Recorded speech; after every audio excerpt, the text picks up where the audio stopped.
వాక్యానికి ముందుకు వెళ్దాం. తిమోతి గారికి రాసిన రెండవ పత్రిక తిమోతి గారికి రాసిన రెండవ పత్రిక 2వ అధ్యాయము 5వ వచనాన్ని చదువుకొని ప్రార్థన చేసుకుందాం. తిమోతి గారికి రాసిన రెండవ పత్రిక 2వ అధ్యాయము 5వ వచనం. మరియు చెడ్డి అయిన వాడు పోరాడినప్పుడు నియమము ప్రకారము పోరాడుకుంటే వానికి కిరీటము దొరకదు. ప్రార్థించేద్దాం. శిరస్సు వంచుదాం, వేద్దాం, ప్రభువును వేడుకుందాం. పరలోకమందున్న మా కన్న తండ్రి, నీకు వందనాలు స్తోత్రాలు చెల్లిస్తూ మరి ఈ ఉపవాస కూడికలో మరలా నీ బిడ్డలతో కలిసి విలువైన నీ మాటలను వినుటకును మమ్మల్ని అందరినీ కూడా సమకూర్చావు దేవా. అవును నాయన, మా శక్తి చేతనైనను మా బలము చేతనైనను కాదు, కానీ సమస్తమును నీ ఆత్మ మూలముగానే జరుగుతున్నాయి. మరి ఎక్కడి వారమో ఎచ్చటి వారమో నీ స్థలంలో మమ్మల్ని అందరినీ ఒక బిడ్డలుగా మమ్మల్ని ఎంతగానో పెంచుతున్నారు, సంరక్షిస్తున్నారు. విలువైన నీ మాటలను మాకు అందిస్తున్నారు దేవా. నీ మాట లేకపోతే మేమందరము నశించిపోతాం. కాబట్టి ఎవరు కుడి ఎడమలకు చెదిరిపోకూడదని నీ దివ్యమైన వాక్యము చేత మమ్మల్ని ఎంతగానో ఆదరిస్తున్నారు, ప్రేమిస్తున్నారు. మరి నీ పవిత్రమైన మాటలను వింటుండగా ఇంకా మా ఆధ్యాత్మికమైన జీవితం ఏ విధముగా అయ్యా నాయన ముందుకు నడవాలో నీ వాక్యము ద్వారా నేర్పించండి. కావలసిన బిడ్డలను సకాలంలో తోడుకుని వచ్చి మీరే మహిమయు ఘనతయు ప్రభావంలో పొందుకోమని యేసువారి క్రీస్తు వారి పేరిట ప్రార్థించి స్తుతించి వేడుకుంటున్నాము తండ్రి. ఆమేన్, ఆమేన్. మంచిది. మరి ప్రియులారా, ప్రభువుని స్తుతించటము మనందరికీ కూడా చాలా చాలా చాలా మంచిది. మరి లోకంలో మంచిది ఒకటే ఉంది, అది దేవుడి సన్నిధి మాత్రమే, ఆయన మాటలు వినటం మాత్రమే. ఎంతకంటే మంచిది ఎక్కడా ప్రియులారా లేదు. దేవుడు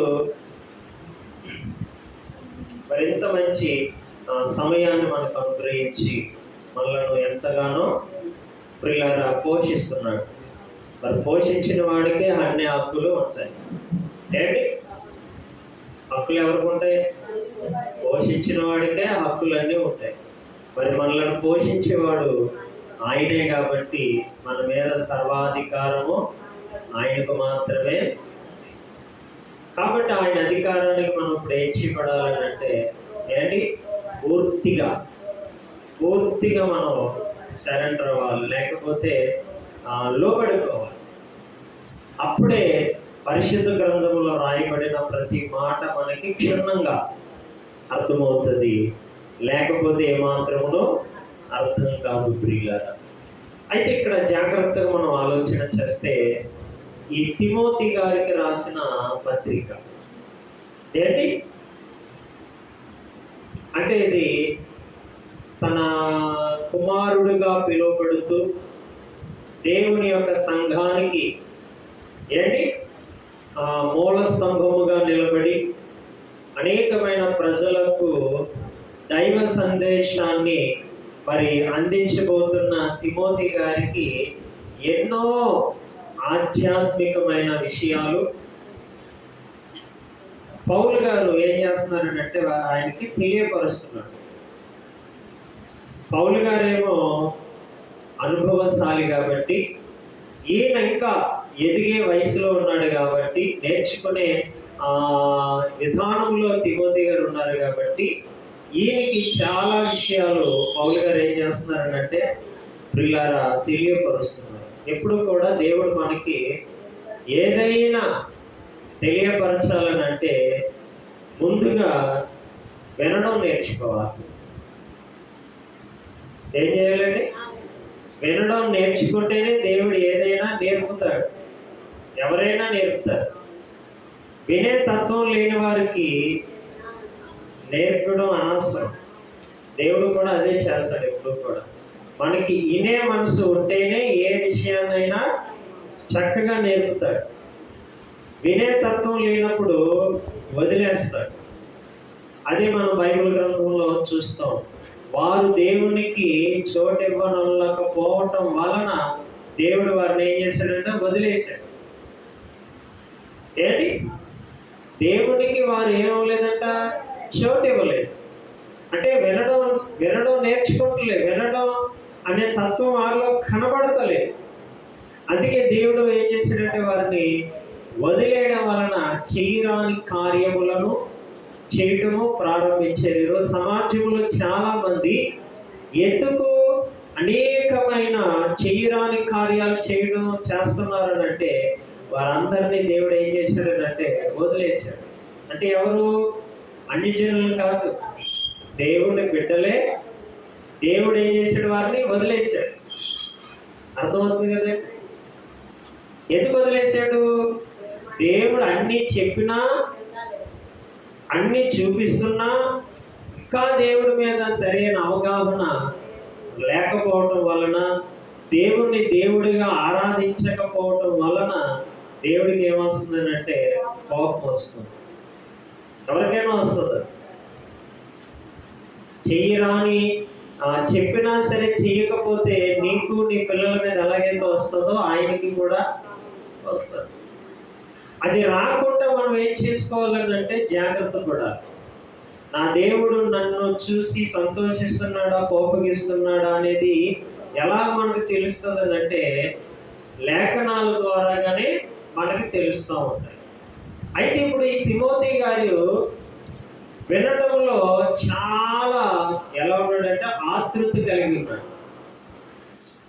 భక్తుడు ఏది చెప్పినా లేక దేవుడు ఏది చెప్పినా అక్షరాల అది విని ఆచరించాలని ఒక సుదీర్ఘమైన ఆలోచనతో భక్తుడైన తిమోతి గారు ఉన్నాడు. కాబట్టి ఇప్పుడు ఈ తిమోతి గారికి అనేకమైన విధి విధానాలను చక్కగా ఆయన ఏం చేస్తున్నారనంటే తెలియపరుస్తున్నాడు. ఇప్పుడు ఆ మాటలు ఏంటి చెబుతూ ఒక విషయాన్ని చెప్పారు. ఏంటో మాట అంటే, మరియు జట్టి అయిన వాడు పోరాడినప్పుడు అంటున్నాడు. జట్టి అయిన వాడు అనే పదంకి అర్థం ఏమిటయ్యానంటే మంచి యోధుడు అని అర్థం. ఏంటి అంటే మంచి పనివాడు. జట్టి అయిన వాడు అనగా మంచి పనివాడు అన్నమాట. చూడండి ఏమని చెప్తున్నారు అనేది మనం ఆలోచన చేస్తే, మరియు జట్టి అయిన వాడు పోరాడినప్పుడు అంటే మంచి పనితత్వాన్ని కలిగిన వారు కానీ ఏంటి చెప్పిన దానిని నెరవేర్చే విధానంలో కానీ ఉండేవారిని ఏమంటామనంటే జట్టి అయిన వాడు. అంటే మంచి బలమైన వాడు అని అర్థం. బలమైన వాడు. ఇప్పుడు దేవుడు మనలందరినీ కూడా ఏం చేశాడు? క్రీస్తులో మనలందరినీ కూడా బలవంతులుగా చేశాడు. మంచి పనివారిగా కూడా చేశాడు. పని చేత కాని మనకి ఏది నేర్పాడు? ఆయన పని విధానాన్ని నేర్పాడు. స్థిరత్వం లేని మనలను స్థిరులుగా చేశాడు. బలము లేని అస్థిరులుగా ఉన్న మనలను బలవంతులుగా చేశాడు. ఇప్పుడు తిమోతి కూడా ఎవరు? ఒకప్పుడు బలహీనుడే, ఏంటి ఏమాత్రము కూడా జ్ఞానం లేనివాడే, అజ్ఞానం కలిగిన వాడే. అయితే ఎప్పుడైతే ప్రియులారా దేవుని యొక్క పరిచర్యలోనికి, దేవుని యొక్క విధి విధానంలోనికి వచ్చాడో అప్పటి నుండి ఇతన్ని ఎలాగా చూస్తున్నారనంటే బలమైన వాడిగా, బలవంతుడిగా చూస్తారు. అందుకే మనం న్యాయాధిపతుల గ్రంథంలో కూడా ఎక్కువగా చదువుతున్నప్పుడు ఒక విషయం మనకి కనబడుతుంది. అది మనం ఒకసారి చదువుదాం. న్యాయాధిపతుల గ్రంథములో ఏంటి గిద్యోను అనబడిన ఇతన్ని గురించి ఒక మంచి మాట రాయబడుతుంది.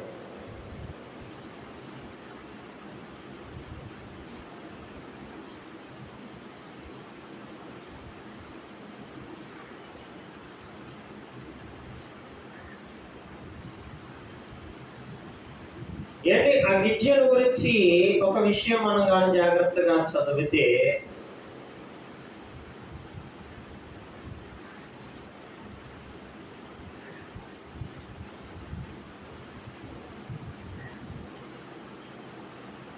ఇతని గురించి పరాక్రమము కలిగిన ఏంటి బలాజ్యుడా అని ఎవరు వచ్చి చెప్తారనంటే, దేవదూత వచ్చి ఏంటి చెప్తుంది అన్నమాట. ఎవరితో? గిద్యోనుతో. ఒకసారి ఆ మాటని మనం కానీ ఒకసారి ఆలోచన చేస్తే,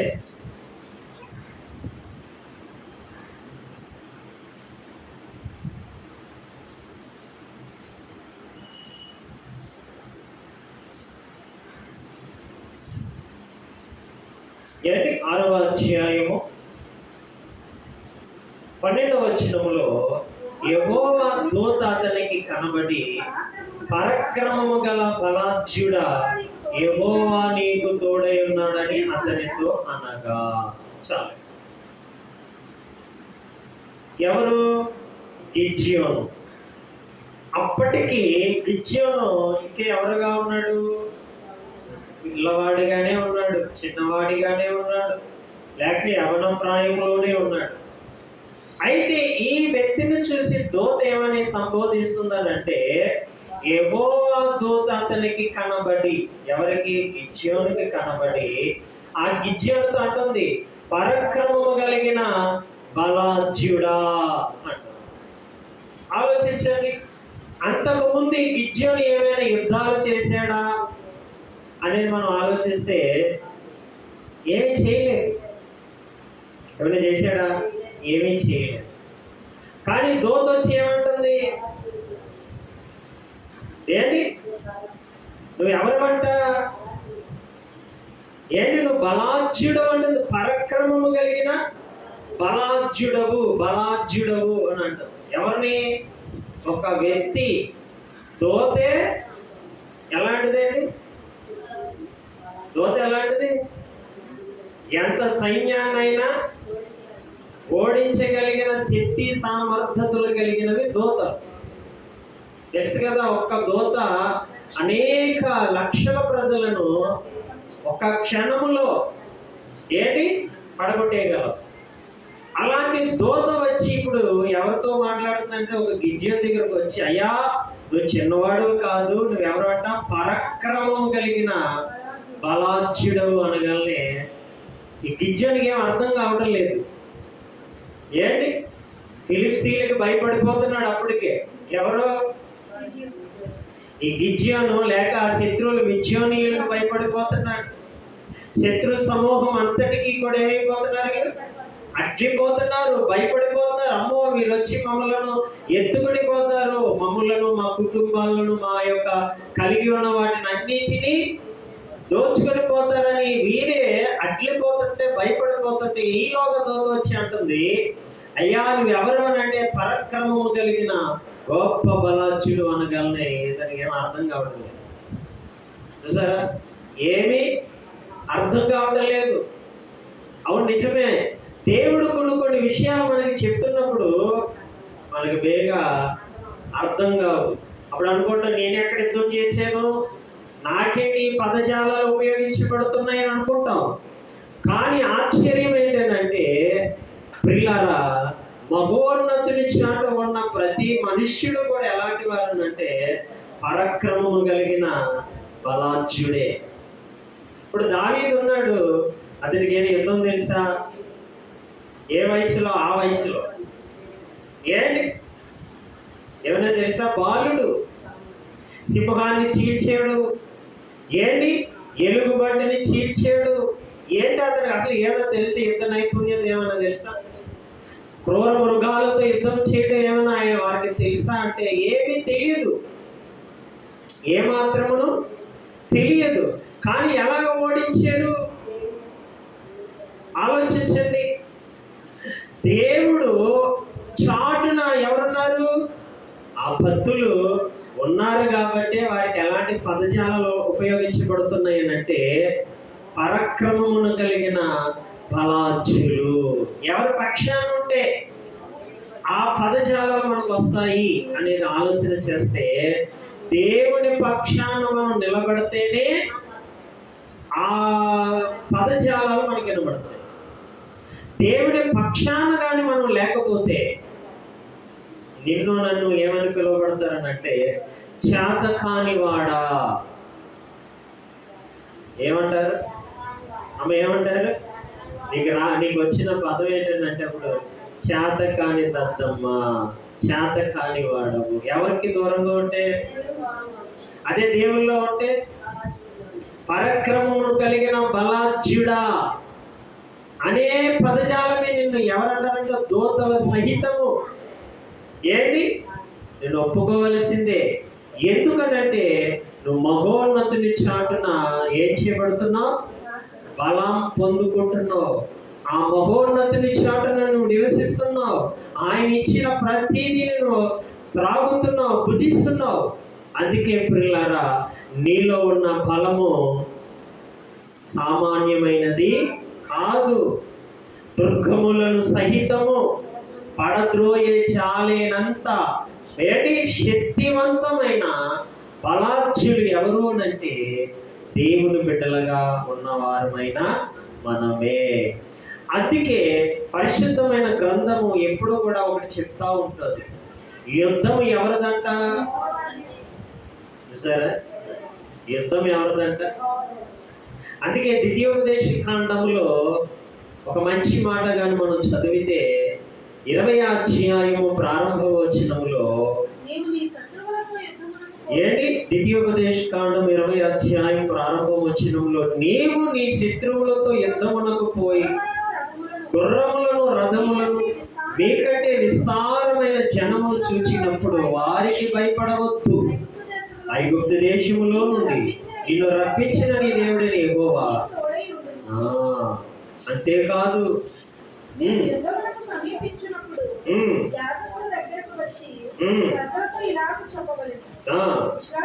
ఇశ్రాయేలు వారలారా వినుడి, నేడు మీరు మీ శత్రువులతో యుద్ధం చేయటకు సమీపించుచున్నారు. భయపడకుడి. చాలే. సరే, ఒక గొప్ప విధిని లేక ఒక గొప్ప సూత్రాన్ని దేవుడు చెప్తున్నాడు. ఎవరికి? యుద్ధాలతో ఉన్న ఆనాటి ప్రజలు. ఈరోజు మనకి యుద్ధం అంటే క్రొత్తగా కనబడుతుంది. మరి ఆ రోజుల్లో రోజుకి వారి యుద్ధంలోనే వారి జీవనం. ఇజ్రాయెల్ యొక్క జీవనం ఎందులో ఉందండి? యుద్ధములోనే అణువణువు యుద్ధమే, అణువణువు శత్రు సమూహములే. మనకి ఈ రోజు యుద్ధం అంటే ఎలా ఉంది? ఒక క్రొత్తగా కనబడుతుంది. కానీ ఆ రోజుల్లో ఏంటి? అన్నీ ఏంటి? యుద్ధాలే, ఆధిపత్యాలే. యుద్ధం అంటేనే ఆధిపత్యం. ఏంటి? అన్ని యుద్ధాలే. అయితే కూడా మనకు ఒక విషయాన్ని చెప్పారు. ఏంటి ఆ విషయము అనేది మనం ఆలోచిస్తే, నీవు నీ శత్రువులతో యుద్ధములకు పోయి గుర్రములను రథములను మీకంటే విస్తారమైన జనమును చూచినప్పుడు వారికి భయపడవద్దు అన్నాడు. అంటే జాగ్రత్తగా వినండి. ఇప్పుడు దేవుని సంఖ్య ఎక్కువనా తక్కువనా? ఏంటి? ఎక్కువ తక్కువ? చాలా తక్కువ. ఎక్కువ కాదు. ఎక్కువ అయితే దేవుడు తోడుండవలసిన అవసరత ఏంటి? లేదు. ఇశ్రాయేలు జనం ఎంత? చాలా తక్కువే, చాలా తక్కువ జనాంగం. శత్రువుల జనాంగము ఇసుక రేణువులు, మిడతల వలె ఉండేవారు. విస్తారమైన జనాంగము ఎవరు? శత్రు సమూహం. అయితే ఇప్పుడు అంటున్నాడు, మీరు వారి మీదకి యుద్ధానికి వెళ్ళేటప్పుడు వారి గుర్రాలు కానీ, వారి రౌతులను కానీ, వారి కలిగి ఉన్న డాళ్ళు కానీ, ఈటెలు కానీ, వారి జనాంగమును కానీ మీరు ఏ మాత్రమును చూసి ఏమొద్దు, భయపడవలసిన అవసరత ఎంత మాత్రమును లేదు. ఒకవేళ కానీ మీరు వారి గుర్రాలు, వారి రౌతులను, వారు కలిగి ఉన్న ఆయుధములను కానీ మీరు చూస్తే మీకు ఏం పడుతుంది అన్నాడు? ఏం పడుతుందట? వణుకొచ్చేస్తుంది. ఏమొచ్చేస్తుంది చెప్పండి? ఈరోజు కొన్ని దేశాలు ఎందుకు వణికిపోతున్నాయి? అగ్రదేశాలని చూసిన కొన్ని దేశాలు ఎందుకు వణికిపోతున్నాయి? వారి దగ్గర ఏమున్నాయి? భయంకరమైన యుద్ధ పరికరాలు, లేకపోతే భయంకరమైన అనుభాంబులు విస్తారముగా వారి దగ్గర ఉన్నాయని చిన్న దేశాలన్నీ ఏమైపోతున్నాయి అంటే వణికిపోతున్నాయి, భయపడిపోతున్నాయి. జాగ్రత్తగా అంటున్నారా? ఈరోజు పెద్ద పెద్ద దేశాలను చూసి ఎందుకు వణికిపోతున్నాయి? వారి దగ్గర ఉన్న భయంకరమైన ఏమున్నాయి? అణుబాంబులు లాంటివి ఆయుధాలు వారి దగ్గర ఉన్నాయండి. చూసారా? అయితే భయపడవలసింది దేనికి? దానికి భయపడుతున్నారు. దేనికి? వారి జనసంఖ్యకు కానీ, వారి ఆయుధాలకు కానీ, వారి గుర్రాలకు కానీ, వారి కలిగి ఉన్న ప్రిల్లర్ అనేకమైన ఈటులకు కానీ. అని దేవుడు ఏమంటున్నాడు? వారి సైన్యాన్ని చూసి నువ్వు ఎప్పుడు భయపడమాకు అనేసి. చూడండి, ఈ మాట చెప్పగలనే దేవుడు చెప్పగలనే ఆ మాట అందరికీ కూడా ఎలా పడుతుంది అంటే చాలా హాస్యాస్పదంగా ఉంటుంది, నవ్వుగా ఉంటుంది. అదేంటి? వారి దగ్గర విస్తారమైనవి ఉన్నాయి, మన దగ్గర చూస్తే సైన్యం లేదు, మన దగ్గర యుద్ధానికి సంబంధించిన సరైన పరికరాలు లేవు. అయినా సరే మీరు ఏం పడతాడు? భయపడవలసిన అవసరం ఏమాత్రము లేదు అని దేవుడు అంటుంటే వీరికి ఎలా అనిపిస్తుందో చెప్పండి? చాలా చాలా హాస్యముగా. అదే విచిత్రం. దేవుడు ఎప్పుడూ కూడా బలహీనుణ్ణి బలవంతుడు కొట్టేలాగా చేస్తాడు. ఈ స్థితిని ఎప్పుడు మనం మర్చిపోకూడదు. అర్థమవుతుందండి? బలహీనుడు బలవంతుణ్ణి కొట్టేలా చేస్తాడు దేవుడు. ఎప్పుడు బలవంతుడు బలహీనుడు కొట్టేలాగా ఎప్పుడు దేవుడు చేయుడు. ఈ సత్యాన్ని ఎప్పుడు మనం గ్రహించాలి. మనం అనుకుంటాం ఏమనంటే వాడి దగ్గర బలం ఉంది, వాడు మమ్మల్ని కొట్టేస్తాడు. కొడతాడు. ఎంతకాలం కొట్టగలడు? అర్థమవుతుందా? ఎల్లకాలము కొట్టలేడు వాడు. కొంతకాలం కొడతాడు, కొంతకాలానికి ఏమైపోతాడు అన్నట్టే ఒదిగిపోతాడు. అది ఎవడైనా సరే, ఏ రాజ్యమైనా సరే, ఆయుధాలు పట్టుకున్న రాజ్యాలు, బాగా విన్నాను, దేవుని పట్టుకున్న రాజ్యాలు కాదు, ఆయుధాలు పట్టుకున్న ఏ రాజ్యమైనా కొంతకాలమే దాని పెత్తనం ఉంటుంది తప్ప అన్ని వేళలా ఉండదు. అది పతనం అయిపోతుంది, ఏ రాజ్యమైనా. అది ఇప్పుడు దేవుడు ఏమంటున్నాడు అనంటే, నాయన వారి ఫిరంగులను చూసి కానీ, వారి రథాలను చూసి కానీ, వారి జనాంగాన్ని చూసి కానీ నువ్వేమాత్రమును కూడా భయపడవలసిన అవసరత లేదు. ఎందుకనంటే యుద్ధమునకు మూలము, యుద్ధములో విజయం ఇచ్చిన వాడునైన నేను ఎవరి పక్షాన్ని ఉన్నానంటే ఎవరూ లేని వారి పక్షాన్నే ఉన్నాను.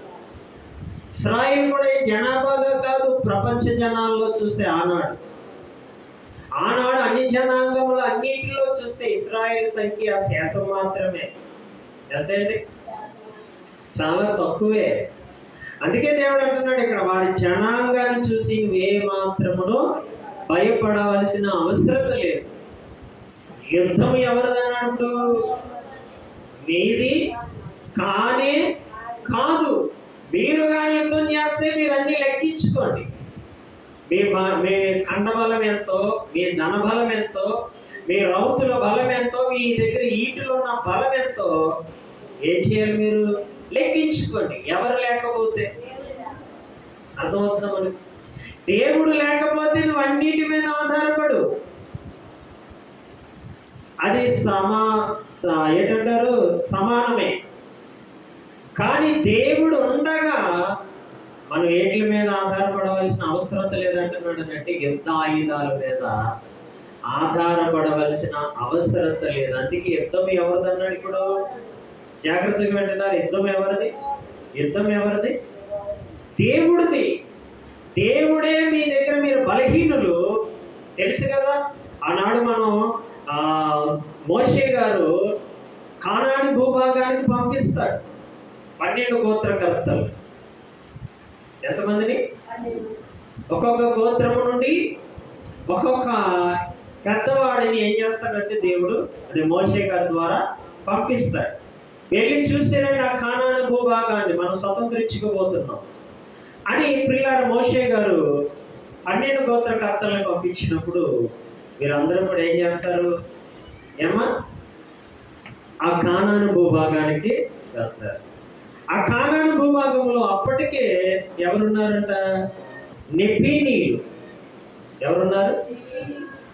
వారు ఎలాంటి వారు అంటే, ఏంటి ఒకసారి చదువుదాం ఆ మాట. మనకి చదివితే వారి దేహ ఆకారము ఎంత పెద్దదో, వారి దగ్గర మీరు ఎలా కనబడుతున్నారో ఏంటి, ఆ విషయాలు మనకి చాలా చక్కగా కనబడతాయి. ఆ మాటలు ఒకసారి మనం ప్రియులారా పరిశుద్ధ గ్రంథంలో నుండి ఒకసారి మనం చదివితే, సంఖ్యాకాండము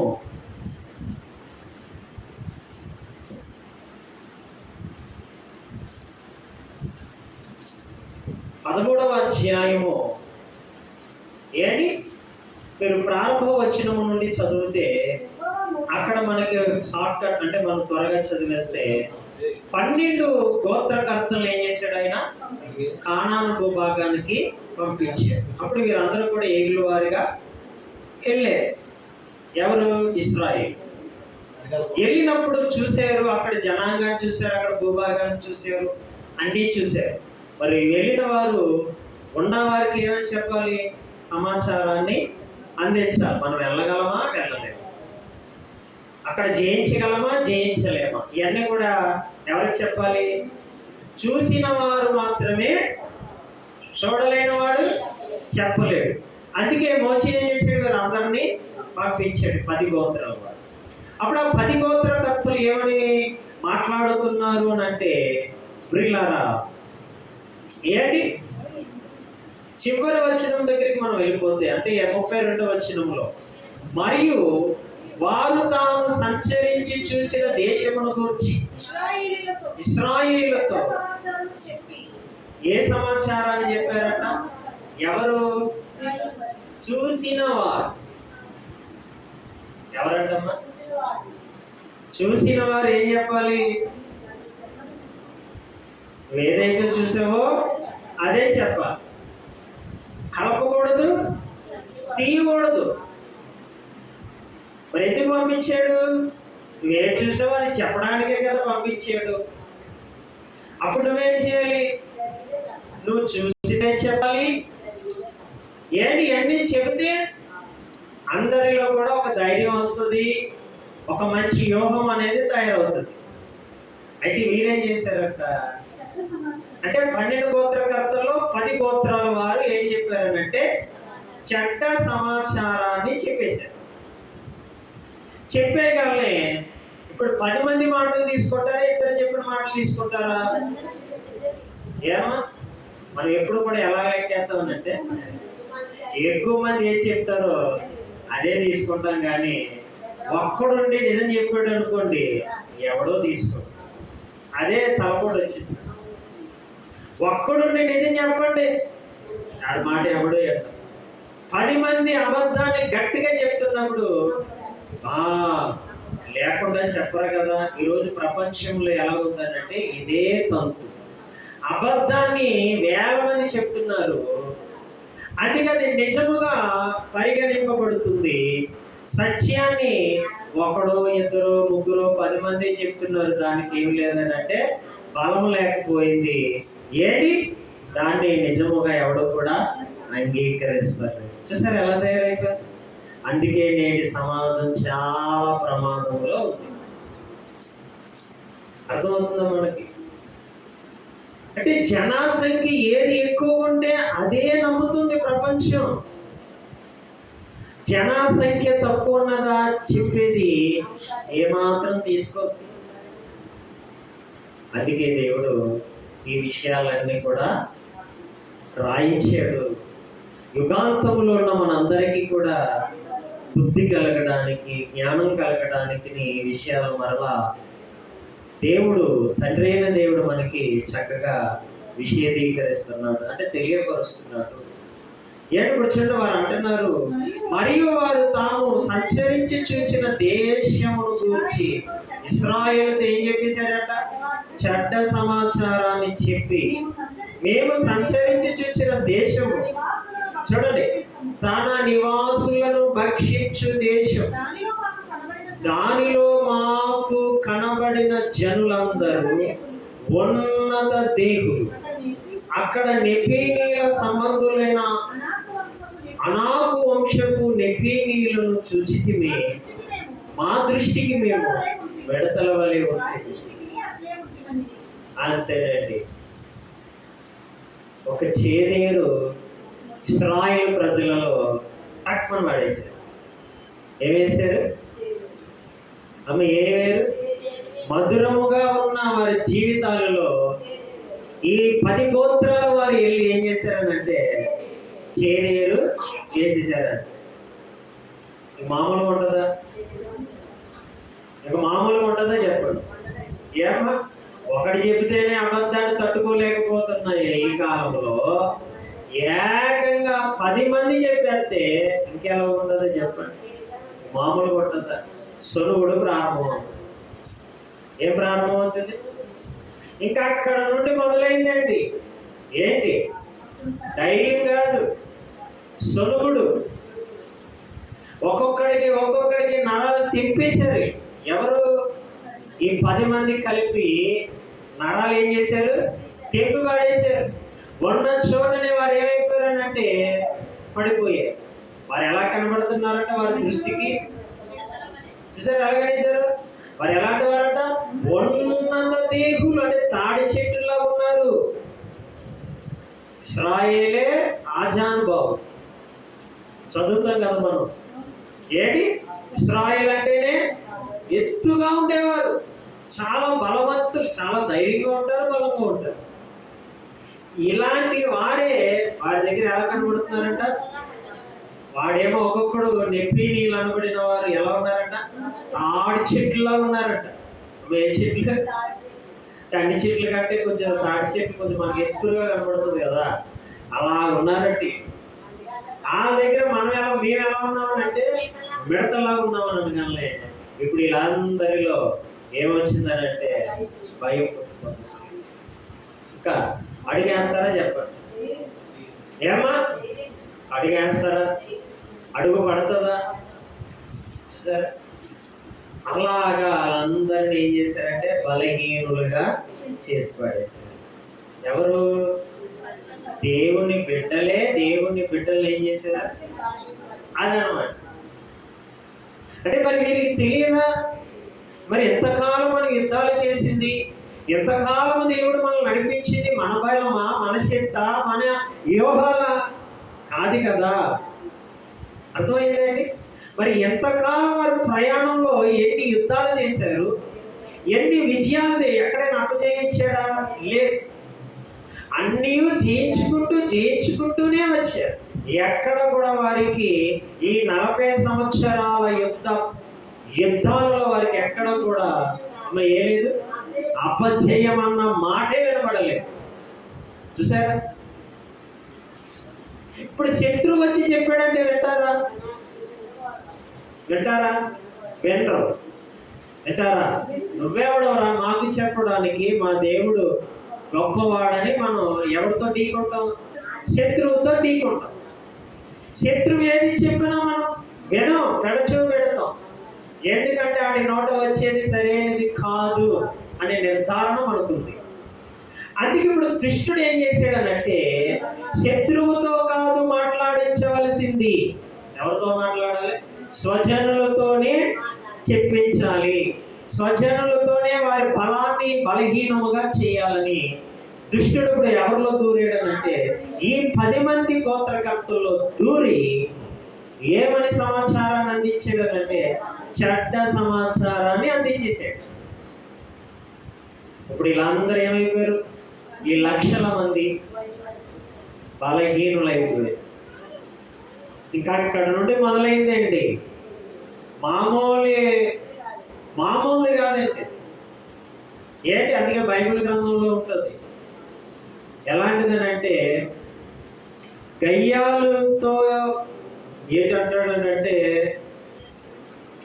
కాపురం చేసుట కంటే అరణ్య మార్గంలో ఒంటరిగా బ్రతకటము, అంటే గయ్యాలతో కాపురం చేసుట కంటే అరణ్య మార్గంలో ఎలా ఉండడం మంచిదట? ఒంటరిగా బ్రతకటము మంచిది. ఇప్పుడు వీళ్ళందరూ ఎలా తయారయ్యారంటే గయ్యాలుగా మారిపోయారు. ఎవరు? ఈ ఇశ్రాయేలు ప్రజలందరూ కూడా. మరి ఇప్పుడు ఆయన ఎవరు? భర్తే కదా. ఇప్పుడు దేవుడు అందుకే అక్కడ ఒక భాషను ఉపయోగించాడు. ఆయన వీరికి ఏమై ఉన్నాడు అన్నాడు? భర్త అయి ఉన్నాడు. ఇప్పుడు భార్య ఎలా తయారైపోయింది? అర్థమైపోయిందా? ఏ మాట విని?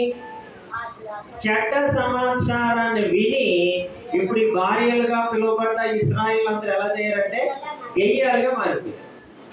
ఇక సొనుగుడే సొనుగుడు, సొనుగుడే సొనుగుడు, కూర్చుంటే సొనుగుడు, నుంచుంటే సొనుగుడు.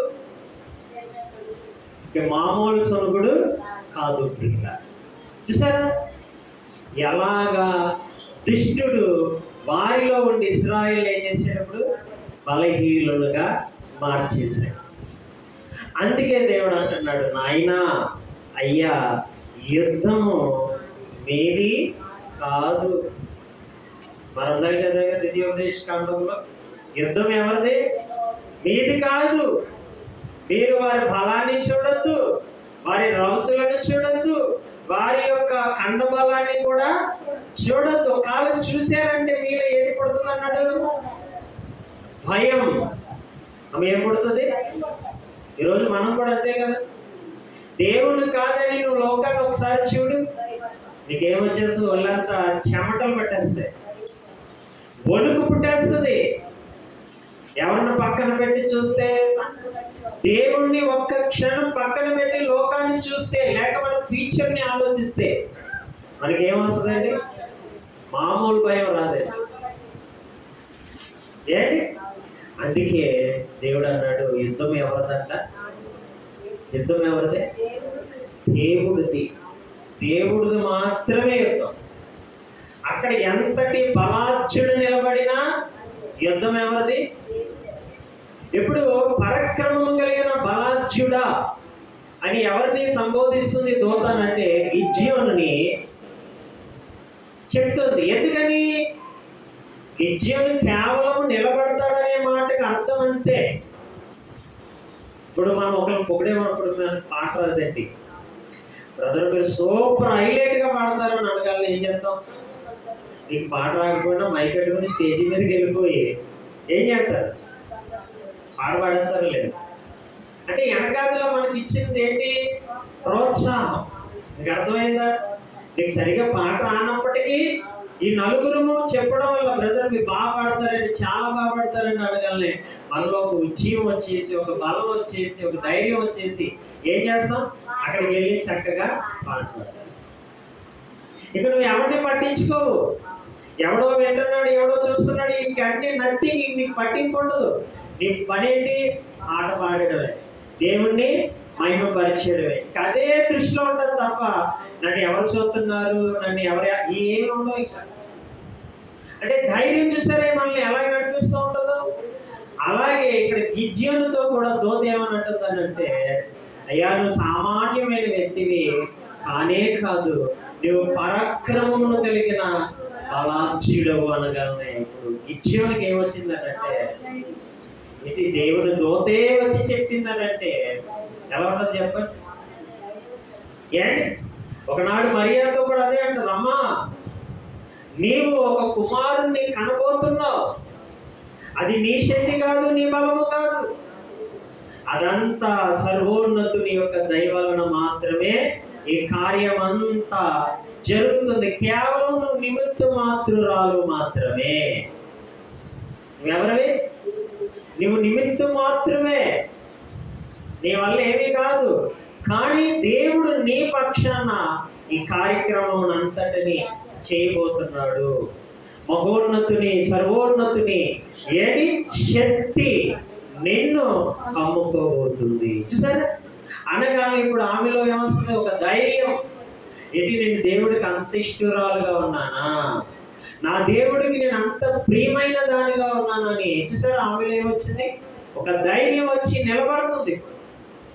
ఎవరి గర్భానికిలో నుంచి యేసుక్రీస్తు వారికి జన్మనివ్వడానికి ఆమె ఏమైంది? ఇప్పుడు ధైర్యముగా నిలబడి. అంటే దేవుడు మాట చూడండి, అందరినీ కూడా ఏం చేస్తున్నాడంటే బలపరుస్తుంది. అయితే ఇక్కడ ఒక మాట మర్చిపోకూడదు. యుద్ధం ఎవరిది? యుద్ధం ఎవరిది? ఎవరు జయించిన యుద్ధం ఎవరిది? ఈ యుద్ధంలో మరొక గందరగోళం జరుగుతుంది. మళ్ళీ ఏంటా గోళం అంటేనే దావీదు సౌలు గారు. ఎక్కడ ప్రారంభమైంది వీళ్ళిద్దరికి? సౌలుకి దావీదికి ఎక్కడ ఈ గొడవలు ప్రారంభమయ్యాయి అంటే ఈ యుద్ధం వల్ల వచ్చింది. దేని వల్ల వచ్చే? ఇప్పుడు దావీదు యుద్ధ శూరుడే, సౌలు కూడా ఎవరు? యుద్ధ శూరుడే. ఎవరు? జాగ్రత్తగా ఎవరు? ఇద్దరు కూడా ఎవరు? యుద్ధ శూరులే. ఏ సౌలైన చిన్నాడా? ఫిలిస్తీన్లు అవలీలగా ఓడించిన వాడు చిన్నోడు కాదు సౌలు అంటే. అది మన సమూయేలు గ్రంథం 9వ అధ్యాయం అంతా చదువుతూ ఉంటే చక్కగా ఆయన విజయాలని మనకు అర్థమవుతుంది. ఏంటి అయితే మరి సౌలు గారి వయసు పెరుగుతుంది కదా, పెరుగుతుంది. ఈలోగా దావీదు వచ్చాడు. మరి దావీదు ఎలా ఉన్నాడు? యుద్ధ వయసులో ఉన్నాడు, బలంగా ఉన్నాడు. ఆమె ఎలా ఉన్నాడు? బలంగా ఉన్నాడు. ఇప్పుడు ఎప్పుడైతే ఈ ఫిలిస్తీన్లు కానీ యుద్ధాలు జరుగుతున్నాయో అప్పుడు దావీదేమో ఎంత మందిని ఏంటి దావీదేమో ఎంత మందిని కొడుతున్నాడు? 10,000 మందిని కొడుతున్నాడు. సౌలేమో వేల కొలది కొడుతున్నాడు. ఏంటి ఈ విషయము సౌలుకి దావీదికి ఏమాత్రమునో జాగ్రత్తగా తెలియదు. వారి యుద్ధం చేసుకోవడమే వారి పని. ఎవరి పని? ఎవరి పని? ఇరువురు పని ఏం చేయడం? యుద్ధం చేయడం. ఆ యుద్ధం ఎవరిది ఇప్పుడు? దావీదా సౌలుదా? సౌలుది కాదు, దావీదిది కూడా కాదు. యుద్ధం ఎవరిదే? దేవుడిదే. వీరు ఇరువురు కూడా ఈ యుద్ధంలోనే వెళ్ళిపోతున్నారు. ఎందుకంటే మరి వీరు రాజులు కదా, రాజు స్థాయిలో ఉన్నవారు కదా. వీరికున్న ప్రగాఢమైన నమ్మకం ఏంటి? యుద్ధం ఎవరు చేస్తున్నారు? ఎందుకంటే వీరు ప్రతి అక్షరములో రాయబడిన మాట ఏంటంటే యుద్ధము ఎవరిది? దేవుడిదే, దేవుడిదే, దేవుడిదే. వీరి దగ్గర చదివే ప్రతి గ్రంథములో వీరికి మొట్టమొదటిగా కనబడే పదజాలం ఏంటంటే యుద్ధము యెహోవాదే, రాజు అయినా మీరేమీ కాదు. ఏంటి ఇది బాగా ఎలా వెళ్ళిపోతూ ఉంటుంది. ఇలా ఒక ప్రజలు ఉంటారు కదా, ఈ ప్రజలు చిన్నోళ్ళు కాదు కదా, ప్రజలు ఎవరి? ఇప్పుడు గొడవ ఎలా వచ్చిందని చెప్తున్నాను జాగ్రత్తగానండి. ఇటు సౌలు వల్ల ఇబ్బంది లేదు, ఇటు దావీదు వల్ల సౌలుకి ఏమాత్రం ఏ వ్యత్యాసాలు లేవు. వీళ్ళిద్దరు బాగా యుద్ధాలు చేసుకుంటున్నారు. రాజ్యం మాత్రం విజయం ఉత్సాహంతో ఉంది. ఇది ఎలాగ కంటిన్యూగా అవుతుంది. అయితే మధ్యన ప్రజలు ఉంటారు చూడండి. ఈ ప్రజలు ఎలాంటి వాళ్ళు? ఈ ప్రజలు ఎలాంటి వాళ్ళు అంటే కుదురుగా ఉన్న వాళ్ళని, అంటే పడుకున్న గాడిదలను ఏంటి లేపి మరి తగ్గించుకోవడం అంటారు చూడండి. అలా ఉంటుంది అనమాట. ప్రజల నాడు ఎలా ఉంటుంది అంటే ఎవడ పక్క ఎక్కువ ఉంటే అటు పక్కలు వెళ్ళిపోతారు. అర్థమవుతుందా మీకు?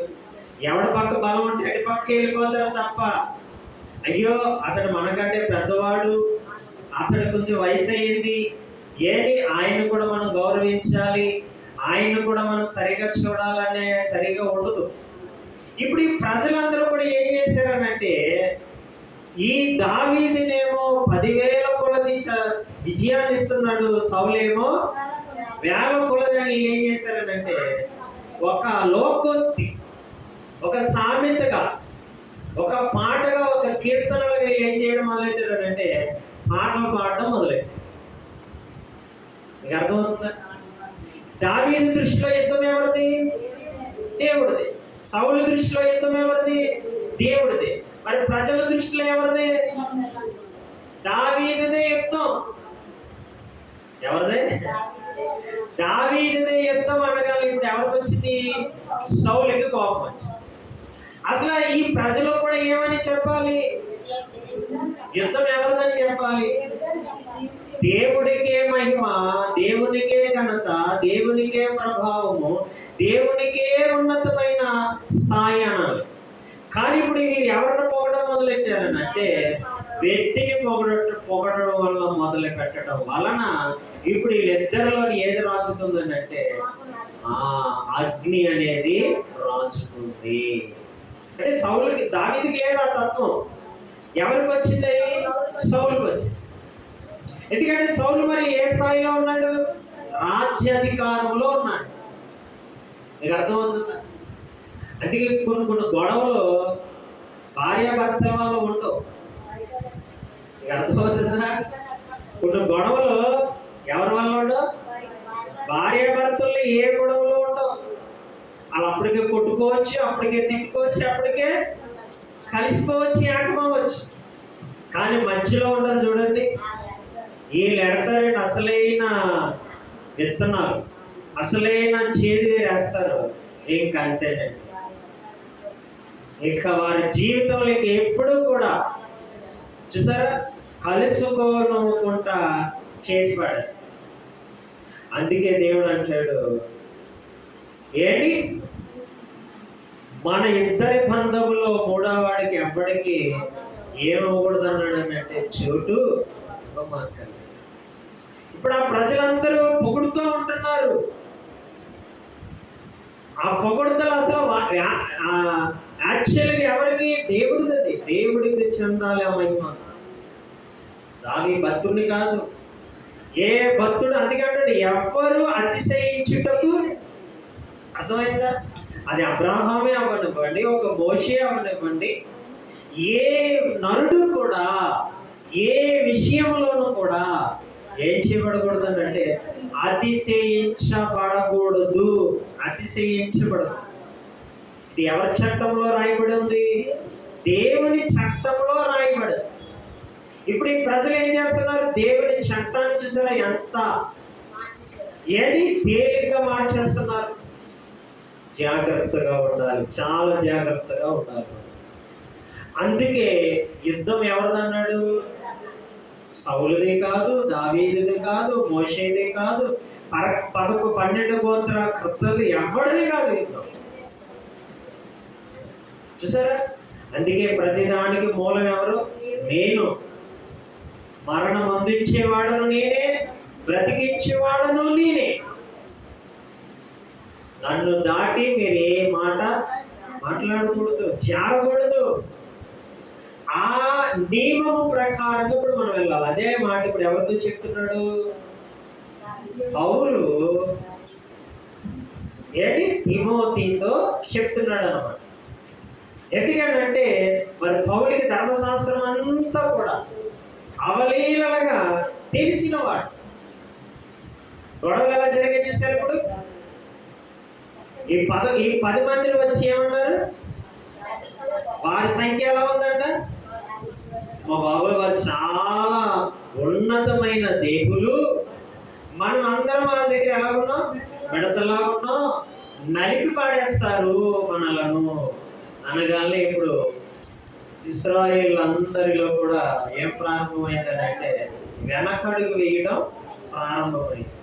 ఇంకా అక్కడి నుంచి మొదలెట్టారు. ఇంక మేము ఎక్కడికి వెళ్ళిపోతాం? ఆమె ఎక్కడికి వెళ్ళిపోతాం? ఎక్కడికి వెళ్ళిపోతాం అని మా గారం చేస్తున్నారు. మేము ఐగుప్తుకి వెళ్ళి చిన్నపిల్లలు ఏడుస్తారు కదా, నన్ను ఎత్తుకో, నన్ను ఎత్తుకో, నన్ను ఎత్తుకో, నన్ను ఎత్తుకో అని. అలాగే ఇప్పుడు పిల్లలందరూ కలిసి ఏం చేస్తారంటే ఐగుప్తికి వెళ్ళిపోతాను, ఐగుప్తికి వెళ్ళిపోతాను, ఐగుప్తికి వెళ్ళిపోతాను, ఇక్కడ ఉంటే శత్రువు కొట్టేస్తాడు, ఈ శత్రువు చూసారు ఎలాగా గానం ఇలాగా ప్రారంభమైంది ఇప్పుడు ఇలా వారి జీవన విధానం. అందుకే ఈ విషయాలన్నీ ఎరిగిన పౌలు గారు తిమోతి గారితో మంచి మాట మాట్లాడుతున్నారు. అదే మన పాఠం. తిమోతి గారికి రాసిన 2వ పత్రిక 2వ అధ్యాయము 5వ వచనం. అదనమాట చెట్టి అంటే మంచి యోధుడు. ఎవరండి? మంచి బలవంతుడు. ఇక వాడి బలం ఎలాంటిదని అంటే దైవపరమైన బలం. మన బలము కంటే దేవుడిచ్చిన బలం ఎలాంటిదని అంటే స్థిరంగా ఉండేది. అలాంటి బలాన్ని కలిగి ఇప్పుడు ఎవరు ఉండాలి అని అంటున్నాడు అంటే తిమోతి నీవు ఉండాలి.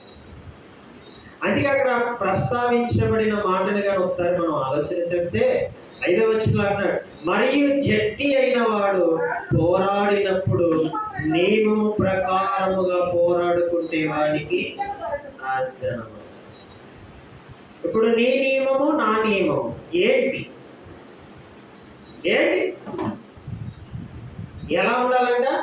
జట్టి అయిన వాడు అంటే నీకు బలం ఉంది, అయితే బలం ఉంటే నువ్వు ఎలా పడితే అలాగా ప్రవర్తించడానికి కాదు. ఇప్పుడు దేవుడు మనకు అన్ని ఇచ్చాడు, అన్నీ చేయదగినవి కావు, అన్నీ మాట్లాడదగినవి కావు, అన్నీ చూడదగినవి కావు కదా ఈ నియమం అనుకుంటుంది. ఏమా అయితే ఇక్కడ చెప్తున్నాడు, నువ్వు జట్టి అయిన వాడు అయినప్పుడు అంటే నువ్వు బలవంతుడు అయినప్పటికీ నువ్వేమై ఉండాలంటే ఒక నియమము ప్రకారముగా ఏం చేయాలి? నువ్వు పోరాడాలి. నియమము ప్రకారంగా నువ్వు పోరాడకపోతే ఏమవుతుంది అంటే నీ బలం కాస్త పోతుంది. ఈరోజు చాలా మంది దేవుడు మనకు అన్ని ఇచ్చాడు, అభిషేకం ఇచ్చాడు, తర్వాత దేవుడు ఇంకా అన్నిని ఒకటి కాదు రెండు కాదు మొత్తం క్రీస్తు యేసులోనికి బాప్తీసం పొందిన మనందరికీ కూడా ఎన్ని ఇచ్చాడు?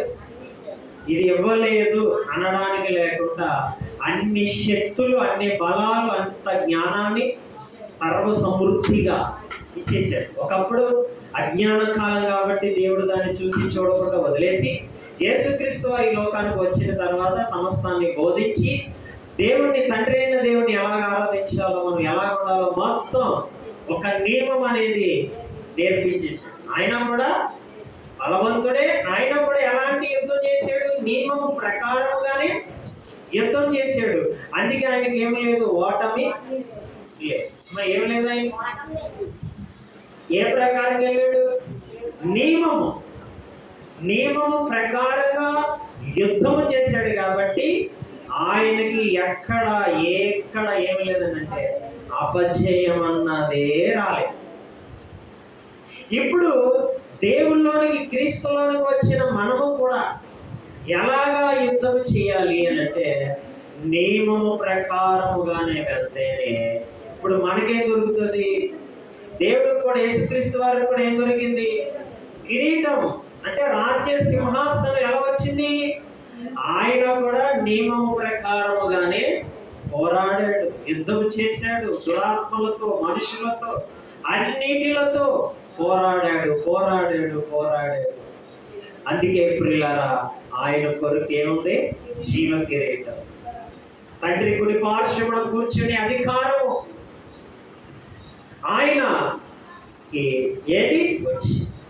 అదే విధంగా ఇప్పుడు మనం కూడా ఏం చేయబడాలంట? మనం కూడా అదే నియమము ప్రకారముగా ఏం చేయాలి? మాట్లాడాలి, యుద్ధం చేయాలి, భక్తిని కొనసాగి. ఈ నియమం తప్పేవా నువ్వేమైపోతావు? బలహీనుడు అయిపోతావు. అంటే నేనేమొస్తుంది? ఇంకా గారం. ఏ గారం? లోకంలోకి లోకంలోనికి పోతాను, చచ్చిపోతాను. ఈరోజు లోకంలో అనేవాడు ప్రతివాడి బ్రతుకుతాను అనే మాటలు లేవు. మీకు అర్థమవుతుందా? బలహీనమైన మాటలే వస్తున్నాయి. దేవుళ్ళు ఎంత వాక్యం విన్నా మనం చూడండి, ఒక్కొక్కసారి చాలా సింపుల్ గా మాట్లాడతాం. నాలాంటి ఓపిక ఎక్కడ ఉందండి అని అంటామన్నమాట. అంటే ఓత పదంగా వచ్చేసాయి. మరి దేవుడు ఎందుకున్నాడు నీకు? బలం ఇవ్వడానికా, బలహీనపరచడానికా? అంటే మనం ఎంతో వాక్యం విన్నా సరే మనం ఏమంటాం? నాకు బలం లేదండి, నేను చేయలేనండి, నేను అది లేదు. చూసారా, బలహీనపరచుకుంటున్నాం. ఒక పక్క దేవుడు మనం బలపరుస్తున్నా మన ఊత పదాలు ఎలా ఉన్నాయంటే, నాకు బలం లేదండి, నాకు ఓపిక లేదండి, నేను చేయలేనండి, నేను తినలేనండి, నేను తాగలేను. ఓ పక్కనేమో ఆయనేమో పక్క నుంచి ఏమో పురుకలుపుతూ ఉంటాడు, ఓ పక్క నుంచి ఏమో మనం ఏమో దిగజారిపోతా ఉంటాం, ఓ పక్క నుంచి ఏమో ఆయన లేపుతూ ఉంటాడు, ఓ పక్క నుంచి ఏమో మనం ఏమో బలహీనం అయిపోతాం. అంటే చూసారు, ఈ రెండు కలుపుతలేదు. అందుకే మనకి నియమం ఏమిటో అర్థం కావడం లేదు. ఎందుకు ఆ మాట అని మనం బలహీనం అవడం? మీకు అర్థమవుతుందా? ఆ మాట మనం అని ఎందుకు? ఎందుకంటే నీ మాటే కదా నీకు తీర్పు. నీ మాటే నీ మీద తీర్పు. నువ్వు బలహీనుడు అనుకుంటే బలహీనుడివే, నువ్వు బలవంతుడు అనుకుంటే అర్థమైందా? దానిని ఏమన్నా నియమం. ఈ నియమం ప్రకారం మనం ఏం చేయాలి? మాట్లాడాలి. నియమము ప్రకారంగా పోరాడాలి. ఇప్పుడు మనలో ఎంతో బలహీనత ఉంటుంది. ఉంటుందా? ఆ బలహీనత ఎదుటివాడికి చెప్పినామంటే వాడు బలవంతుడు అవుతాడా, బలహీనుడు అవుతాడా? ఆడు కూడా ఏమైపోతాడు? బలహీనుడు అయిపోతాడు. ఇప్పుడు భర్త వస్తాడు, ఉదాహరణకి ఎంతో పని చేసుకుని వస్తాడు.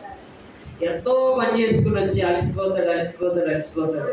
ఏంటి ఆయన, నాకు ఈరోజు చాలా బలహీనం, చాలా నీరసం ఉందని అన్నాడు అనుకో, ఇంట్లో వాళ్ళందరూ కూడా ఏమైపోతారు? బలహీనులు అయిపోతారు. తల్లి అయినా తండ్రి అయినా ఎవరు ఏదన్నా అదే అక్కడ ఏమవుతుంది? తిరుగుతూ ఉంటుంది.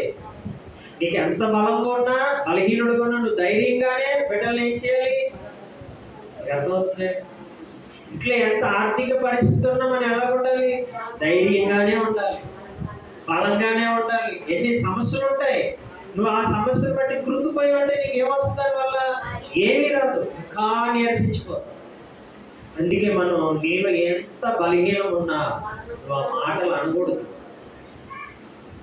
ఏమనకూడదు? నువ్వు బలహీనం అనే పదం నీ నోట రాకూడదు.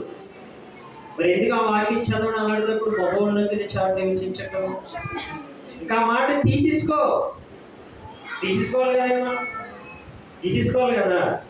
వాస్తవంగా చెప్పాలంటే ఇక నువ్వు బలహీనుడు అన్నావు అని అంటే ఇక నువ్వు ఆ మాట చదవడం అని. నువ్వు బలవంతుడవు, నేను ఎప్పుడు బలవంతుడనే అని అనుకుంటే ఆ మాటను మనం అనార్గళంగా చదవచ్చు, గంభీరంగా చెప్పుకోవచ్చు. చూసారా? అందుకే దుష్టుడు నీకు తెలియకుండా నేను ఏం చేస్తాడు? బలహీనపరుస్తాడు. అందుకే దేవుడు మనల్ని ఏం చేస్తాడు? నియమం అంటే చట్టాన్ని మర్చిపోకండి. అందుకే అంటే ఇశ్రాయేలు యుద్ధం మీది కాదురా నాన్న, మీది అసలా కాదు. యుద్ధం ఎవరిది? నాది. నువ్వు బలాచ్యుడు అని అంటున్నాను అంటే నువ్వు ధైర్యంగా నిలబడతావని, బలవంతుడిగా నిలబడాలి. నీ ఒక్కడు నిలబడితే ఇప్పుడు ఇశ్రాయేలు అందరిలో ఏమొస్తుంది? ఇప్పుడు గిద్యోను నిలబడ్డాడు అనుకోండి, అప్పుడు వెనకదులు ఉన్న వాళ్ళు కూడా ఏం చేస్తాడు? ఒరే యవనస్తుడే నిలబడుతున్నాడు రా, మనం ఎందుకు నిలబడాలి? ఏదైనా ఒక్కటి దాన్ని బట్టే కదా ప్రారంభం అవుతుంది. ఏంటి అదే ఒక్కడు ఇంట్లో ధైర్యంగా ఉన్నాడు అనుకో, ఇంట్లో వాళ్ళు ఉన్న వాళ్ళందరూ కూడా ఏమవుతారు? అది ఇంట్లో ఒకడు తిరిగోడు ఉన్నాడు అనుకోండి, ఏమో ఇప్పుడు ఉదాహరణ మనమే ఉన్నామంటే చీకటి అంటే మనకు భయం. ఇంట్లో పెద్దవారమైన మనకే చీకటి అంటే మనకు భయం. ఇప్పుడు మన పిల్లలు కూడా ఏం చేస్తారు? బయటకు వెళ్తారా? కరెంట్ పోతే బయటకు వెళ్తారా? లేకపోతే అర్ధరాత్రి వాషింగ్ ఏమైనా ఎక్కడికైనా వెళ్తారంటే ఎందుకని? నీలో ఉన్న భయమే. ఇప్పుడు వాళ్ళు ఏ భయం ఉండకూడదని వంటి కుదురుతుంది ఏంటి? ఇప్పుడు ఎవరిలో ఉంది అసలు ఏంటి? మనలోనే పెట్టుకొని వాళ్ళు ఉండకూడదంటే అది న్యాయమే? అస్సలు న్యాయము. అందుకే ముందు ఎవరిలో పోవాలి? మనలో పోవాలి. దేవుడి బిడ్డలమైన మనలో ఆ పూర్తిగా ఆ అల్ప విశ్వాసాలు, ఆ అధైర్యాలు, ఆ బలహీనతలు, పదజాలాలు అన్నీ మనలో పోతేనే బిడ్డలు కూడా ఏంటి బలంగా ఉంటారు. లేకపోతే పిల్లలు కూడా అదే అంటారు, అమ్మ చాలా నీరసంగా ఉందమ్మా, అమ్మ బుక్కులు మైలు పోతున్నానమ్మా, అమ్మ ఇట్లా. ఎందుకంటే నువ్వు అనేస్తున్నావు ఆల్రెడీ, అది ఆడికి కూడా ఏమైపోయిందంటే నాటాడిపోయే. నువ్వు 2 మెట్లు ఎక్కుతుంటే నువ్వు నీరసం వచ్చేద్దంటే వాడు ఒక మెట్టు ఎక్కేటప్పటికి నీరసం వచ్చేస్తున్నాడు. ఎక్కడికి పోదండి. అందుకే మన మాటలు చాలా జాగ్రత్తగా వాడాలి. ఎక్కడ ఏదో వాడు, అందుకే దానిని ఏమన్నాడు, చెట్టి అయిన వాడు నియమము, ఆ నియమం తప్పకూడదు. మనం జాగ్రత్తగా ఉండాలి. ఈ జాగ్రత్తగా మనం ఉంటే మనకి ఏం దొరుకుతుంది అనేసాడు, అంతే బహుమానం నీకు, ప్రతిఫలం అంటున్నాడు. దాన్ని ఏమంటున్నాడు, కిరీటం అంటే నీకు ప్రతిఫలం. నీకు ప్రతిఫలం అంటే నీ కష్టానికి జీతం, బహుమానం, కిరీటం, సింహాసనం అన్నీ ఎందులో వచ్చేస్తాయనంటే నియమము ప్రకారముగా ఉంటేనే జరుగుతుంది. నియమం లేకుండా చేస్తే నువ్వెంత బద్ది చేసినా అది వృధా ప్రయాస. బూడిదలు వేసిన పన్నీరే. పన్నీర్ ఎంత విలువైందైనా ఏం సుఖం ఇందులో పోసాం. ఇప్పుడు ఎంత వాక్యం విన్నా నేను ఎందుకు పనికిరానండి, బలహీనుండండి, రోగిష్ఠునేనంటే ఏమైపోయింది? ఎంతసేపు ఓపికతో విన్న వాక్యం అంతా ఎదులేసేసాం, బూడిదలేసేసాం. మళ్ళీ తీయగలమా? నేల మీద ఒలికిన దానిని పైకి లేపగలమా? లేప. అందుకే ప్రియులారా చాలా జాగ్రత్త. అందుకే నీకు కలిగి ఉన్నదాన్ని ఎలా పట్టుకోమన్నాడు? చూసారా, గట్టిగా పట్టుకోవడం అంటే ఇదే. నువ్వు జారి విడిచావా మొత్తం అంతా పోతుంది. దేవుడు మన ఈ పరిశుద్ధమైన మాటలు ఏంటి దీవించను గాక. ప్రార్థించారు.